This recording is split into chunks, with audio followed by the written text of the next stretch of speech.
right now, and boy, I tell you what, it just looks hot. Kind of a hazy sky. It's not too humid out there, but we're in 98 degrees in Portland right now, which is where we've been for the last couple of hours. Humidity isn't too bad at 24%, still fairly low, but it will go up a little bit middle week. It's not going to get super humid, but it is going to be hot. Our high today was 99 so far. We may end up at 100, but so far 99. And that matches our hottest day of the year so far, which we previously hit back on the 26th of June. So yeah, cooking. McMinnville made it up to 100. It was 96 in Kelso. Over in Hood River, over here, also made it to 100 degrees.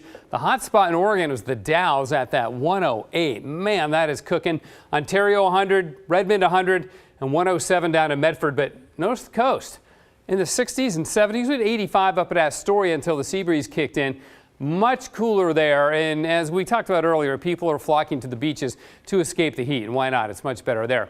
So far, we have had 9 90-degree days in Portland, today being number 9.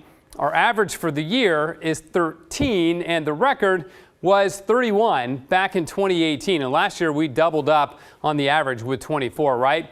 Now, what about 90-degree days in a row? Well, the record for that was in 2009. We had 10 in a row. That was a brutal stretch. We hit 106 twice in that stretch, and we will not be getting that warm this week. No 105s or anything like that. We get to 100, 101, sure, tomorrow being the most likely candidate, but at least we're not going to get into the 105 range. Now, last year we had 6 90-degree days in a row. That was the longest stretch, and this year, well, we may match that this week. It's going to be close. May end up at about 5.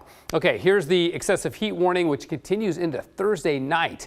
That is a long duration. Now, look at these overnight temperatures. Starting at 11 o'clock tonight, 80. We're still in the 80s at 11 o'clock at night, and dropping through the 70s as we go through the evening hours, but we don't get out of the 70s until just before the sun comes up, around 5 a.m. So again, a good indication as to just exactly how warm it will be overnight. What we want to see are the low clouds offshore moving onshore and moving up into the Cascades. That would cool us off, give us that marine layer that is our natural air conditioning that keeps us cool in the summer, unless we get a situation like this where it's a north or northeast wind, so we get no impact from that marine air. It gets pushed offshore and stays offshore. There's just a big area of high pressure and hot air sitting right here on the west coast, and it's not going anywhere fast.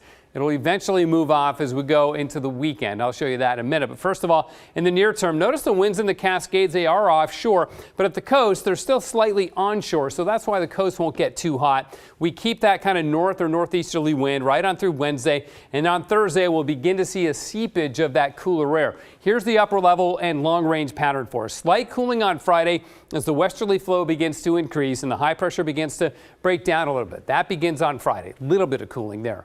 Over the weekend, though, we should stay in the 80s as we pick up a stronger westerly flow. High pressure begins to break down even more, and then watch what happens as we go to next week.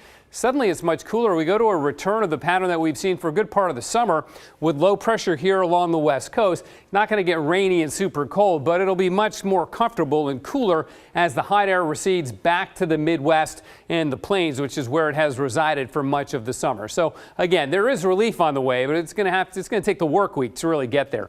98 right now, freezing level, about as high as it gets, 16,600 feet. We've had it higher like last summer, but that's super high.